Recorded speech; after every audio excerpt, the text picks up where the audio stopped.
Recently it was the Audi RS3 here in Autogefühl. Now today BMW said, hold my beer, we can do better with the all-new BMW 2 Series Coupe, the ultimate BMW sports car.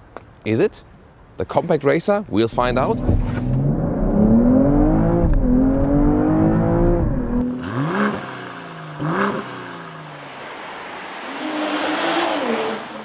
Here in the front part we can see the new double kidney, really very wide and adaptive intakes here. So you see here, they are indeed moving. Then you can see in the technology pack, the optional technology pack, you can see here in the lower part an additional spoiler lip for even better aerodynamics. This one here is the M240i X-Drive, the top sports model with the 6-cylinder, soon more to that engine as well. These headlamps here, really impressive signature. You can see the daytime running light also will switch to the hazard lights or the turning indicators, the full size, when you have this optional adaptive LED, which you can also get. The normal base LED lamps, they have a smaller signature than in the lower part. Technology-wise, by the way, also a lot of changes. It has a wider track, especially in the front, around 6 centimeters, around 2 inches, and the camber inclination has also changed, it's negative. So, you know, in an extreme way, the wheels are like this, you know, and then you have a direct approach here when steering. But it's just half of a degree, but still has a massive effect. And you can see here design-wise on the hood, especially if you look from the side, then you know it's really massive power dome style. The length now at 4 meters 54 or 179 inches here for the new 2 Series Coupe. Well, that's a wheelbase increase then of about 5 centimeters or 2 inches. And the most important thing is this is derived from the 3 Series platform, means rear-wheel drive, or then here all-wheel drive with a rear-wheel bias. Wheels 17 to 19 inch, and here the M240i directly comes with the 19-inch wheels. And in this technology pack, you even have, you know, some more fancy stuff. These are then even wider tires, and that's why they also get these additional flaps here at the side. Then the Mperformance or the M Colors badge right there. We have contrasting mirror caps here as well, and Thunder Night Metallic is the name of this very special purple color. The door handles are now integrated, but also lift up like this. Hey, door closing sound. It's not too bad for a vehicle that has frameless doors, actually. Yeah, and then we have, you know, these shoulder or haunches area in a very, very strong way. So yeah, no doubt about that sporty styling. Wow, then there's something very special coming ahead here. Look at this, the tail lamps, super three-dimensional. Wow, this is really something very unique and a daring design. Overall at the rear, very strong here, although we are in the compact segment. X-Drive, that means it's the all-wheel drive model, and then the super strong diffuser style here as well. And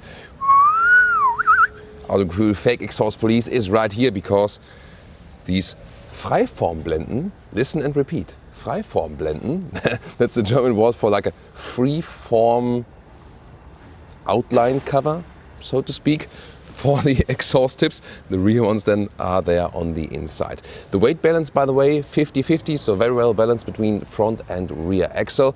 And of course, this model here, it's worthwhile to take a look at that engine. Ta-da! The 3-liter inline 6-cylinder by BMW, one of the most popular combustion engines nowadays, performance engines, and performance badge there too. So 374 horsepower, 4.3 seconds is the acceleration figure, and in this case then the rear-wheel biased all-wheel drive. However, it is already confirmed that here the 240i will also come as a rear-wheel drive only version, so the combination 6-cylinder plus rear-wheel drive will be possible, just not the manual gearbox. You can also get a 230i, that then would be the 2-liter 4-cylinder with 245 horsepower and 5.5 seconds in the acceleration figure. This is then the entry-level version for the US. And there's also a 220i, even less horsepower, 2-liter 4-cylinder.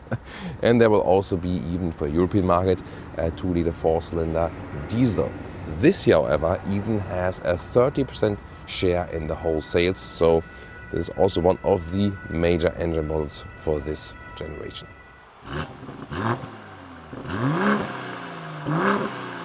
And about suspensions, the base 2 Series Coupe would always start with progressive dampers, and then when you go for the 240i model you get a fixed sport suspension, unless what we also have here today, you go for this adaptive M suspension, which is then the balance between sportiness and comfort. Does it work? We will find out in the driving part very soon. And here we have another color choice for you. Interesting color here called Brooklyn Gray. And yeah, really some, urban rebel maybe. So also with the 19-inch wheels and the accentuations here around the wheel arches, because these are also the performance tires in this technology pack.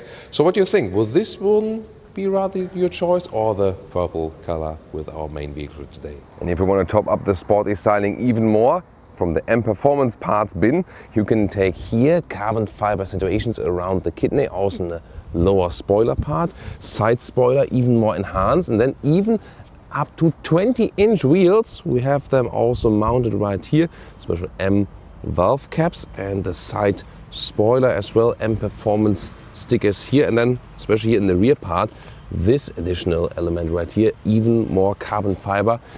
This is maybe a little bit too extreme, or is it? Carbon fiber lip here in the rear part, would it be too much for you? Tell me in the comments. And also a carbon fiber diffuser then in the lower style. Trunk with a manual opening, but yeah, it's no problem at all. You can see 390 liters is the capacity, and the cabin trolley also fits in vertically. A little bit less than a meter or 40 inches in width, and the length here is about 90 centimeters or 35 inches, and the height, last but not least, here 50 centimeters or some 20 inches. And the reason for that is they don't have anything to fold up. They really lowered the floor as low as possible, and overall, considering that is a compact sports vehicle, still some flexibility. Talking about that, you can also fold the seats, release them here and here, and then we can also push through. And just the thing is, this happens when my driver's seat is in my position. On the right side, then I push the seat forward. So you can only fold these seats then when the seats are also moved forward a little bit more. But can you still drive them as a tall adult? Doubtful. This is the key, then in this case with the M colors at the side. Then once again, close up of these door handles. It's actually quite good feedback they give. Then inside of the doors is actually more or less hard pack. Wow. I mean, it has an interesting structure right here, but really BMW? Then soft touch here, but also, not that soft. Interesting graphic here. There's also backlit, by the way, so some joyful things. Then you have the M entry badge and the 240i model we have here, and also the M steering wheel. Still with real buttons at the steering wheel, left and right, so that's good to have. Zoom out to instruments and infotainment. This is the optional thing, the bigger ones you can get here. As for the seats, these are the optional M Sport seats with animal skin. You cannot get them in the US actually. However, they do offer a wide variety of non-animal seating. So in Europe, for example, you would start with fabric on the inside, or then Alcantara microfiber here for the M240i model, and outside center taker leatherette, high-grade leatherette. And you can also get 3 colors of perforated new SensorTech seats, and they are also available in the US. A basic sport seat is always standard here for the new 2 Series model. So overall good choice you have, but we can't show them to you today, sadly. Here, then steering wheel in and out, very smooth process. Actually, one of the smoothest processes there is in the industry, and you already feel it. Well, these M Sport seats are really stiff, and this seating position here already tells you like, let's race. Interior overview, quite clean, but this one here, once again, hard pack. Did I do that? Or maybe with the gesture control? I don't know. Strange. Mystery. Then we can see here, there's a nice framing here with Hofmeister King design. Climate unit, gladly still manual. You can also control it very well while driving, for example. As for the screens, you would start here on the right side with an 8.8-inch screen. This here is the optional 10.25-inch screen. Instrument-wise, you would start with the smaller 5.1-inch, and then you also have some manual or analog arrows. This is here the optional full digital 12.3-inch, and when we start up here, you can see also have the map in the middle part. Oh, and also they really fitted the color to the purple color. Very interesting. There's the map, GPS, and speed here on the left side, and RPMs would be on the right side. Depends really on the mode you have here. In the sport mode, then we also have the RPM visualization. Brum brum. So that's the here's current speed and also some speed limit, and you will also have some GPS errors in there. Well, here, this software generation I really prefer from BMW. You see, it's very responsive, it's fast, it has an easy menu structure on the left. It doesn't have any other BS menus or something. Here's the car information, like the driving information or the vehicle status and so on. So, yeah, I really prefer to have this one here. Here you can add your mobile devices and then also go to the CarPlay menu, for example. It looks like this, and the optional Harman Kardon sound system which we have in here really has a very nice clear sound. Also good bass, not too heavy, but definitely enough. So really can recommend this sound system here today. So overall, I like these infotainment systems. If you saw the i4 or the iX episode, the new BMW OS is too complicated. This is still way to go. And a very cool feature here, when you have the M240i, you get these knee pads, so a softer leatherette area right there where your knees, hit the middle console while racy driving. It's a very good idea. And my favorite interior feature, I hope it never does go away, here the BMW Wings style light. I sense time code comments, Thomas in the rear seat. And here, when we fold the seat like this, it automatically slides forward. But the thing is, yeah, with one when he's 86 or 6'1", this way it works. Headroom wise, it's all very close, but then legroom wise, yeah, now it's coming up. Ouch! Okay, it gets squished, then the seat goes forward again, and by this I mean, if the passenger would be a little bit smaller, then it could work. So 2.5 adults, but 4 adults, no way, because when you look here behind my driver's seat, I could never actually fit in there. So yeah, definitely more like a 2+2 seater something.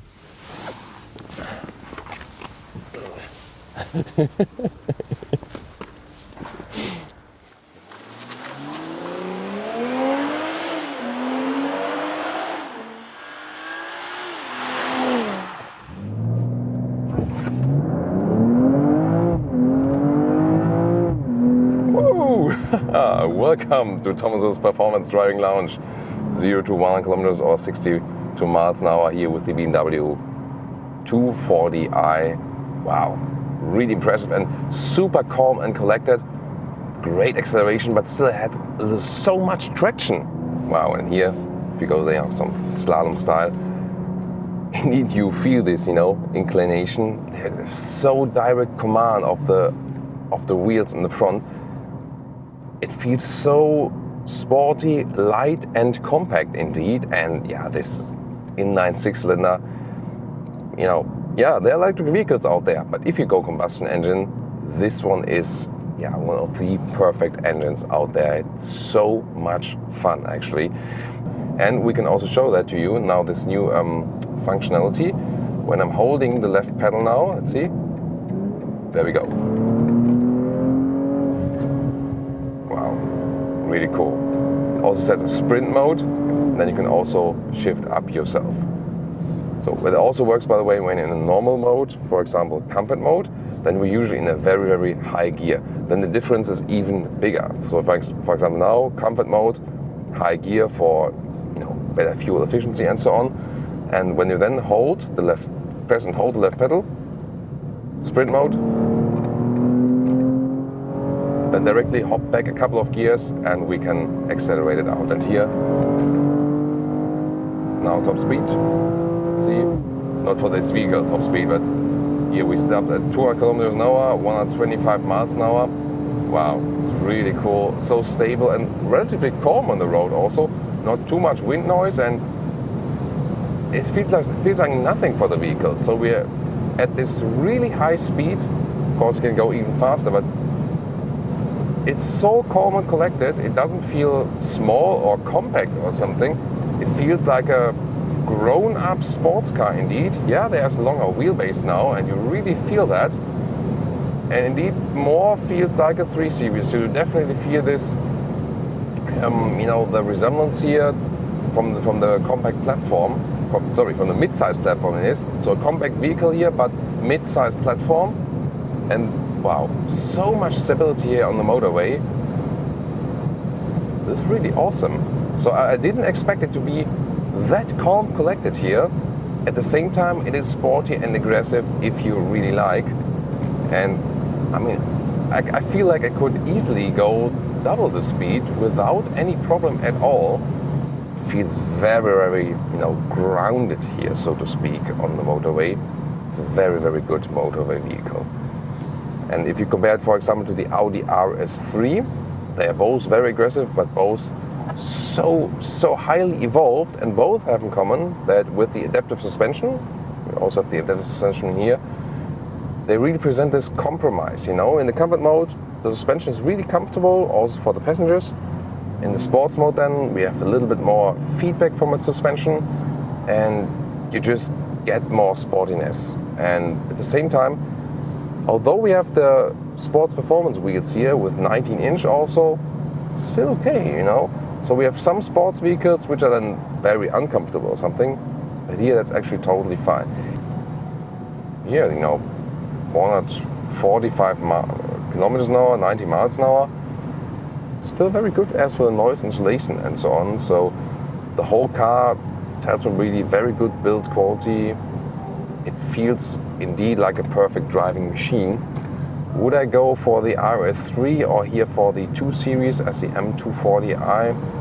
Yeah, it's a really tough call. They feel quite different in the end result. Are of course playing with the same segment, yes, but here you have, the true rear-wheel all-wheel drive, In the RS3 you have this torque split, which also feels pretty cool, but here the main difference is this car still tells you, even in the all-wheel drive version here, I'm rear-wheel drive, period. And this is something that just comes more natural in the sports car driving feeling. The RS3 is also a perfect driving machine, but due to this more, let's say, basic character of this one here, yeah, it still conveys more natural, purist driving feeling. That sound is really something, isn't it? Some countryside driving, and also with some fog here. The only thing that really buggers me is the steering feeling, It is sporty, yes, and, there's not a dead zone area or something, but just my claim has been now for a couple of years since the introduction of the all-new BMW 3 Series generation, it should be the benchmark for BMW steering feel, but it is not. The SUVs have a better steering feel. This one here, it feels too much arcade, not natural enough, like through thin air. Even in the sports mode, it doesn't give you not enough feedback actually. So you can drive this one very well in a very sporty way, and also very precise and directly. That's really great. But then again, they just need a more natural steering feel, and somehow it just doesn't seem to work here in this generation of the BMW 3 Series, and also then the derivatives like here the 2 Series Coupe. Yeah, I mean, it's still a lot of fun. Oh, by the way, have you heard that when you... Yeah, no, not. When you let off the throttle, there we go. Not sure if you can pick up on the camera, like from the sports exhaust. It's really nice. That's what you also want when you get this vehicle here. Yeah, but then again, they really have to work on the steering feel. It might be, arguing on a very high level or something. But there, for example, the Audi RS3 has a way better natural steering feeling. Still, this one here, yeah, it has so much character, and besides the steering, how you feel connected to the vehicle, with your whole body or something, this is really very excellent here. So you kind of have this feeling that you're connected with your whole body to the chassis. That's something they really achieved here very well. They've also strengthened the chassis rigidity if you compare it to the predecessor, and you really feel it. And also from the wider track and the lengthened wheelbase and so on, negative camber inclination. So all these measures here really account for a true sports car. So much fun, but to me even most astonishing was that you can drive it in a very comfortable way on the motorway. And so really impressive here today. Good that they still have the rear wheel platform, either than pure rear wheel drive or here then with that all-wheel drive, but glad to say that most of the time it will be rear wheel only. If you really hammer throttle, then you also have the front support, definitely. Rear wheel bias remains. So even if you have the all-wheel drive here, you do not have to be afraid of losing that rear wheel bias. Still so much fun. Of course, if you haven't seen so far, compare the Audi RS3, the new generation. Or what about the Toyota Supra, which also has some BMW genes, definitely, same engine, either 6-cylinder or 4-cylinder. See you at these videos.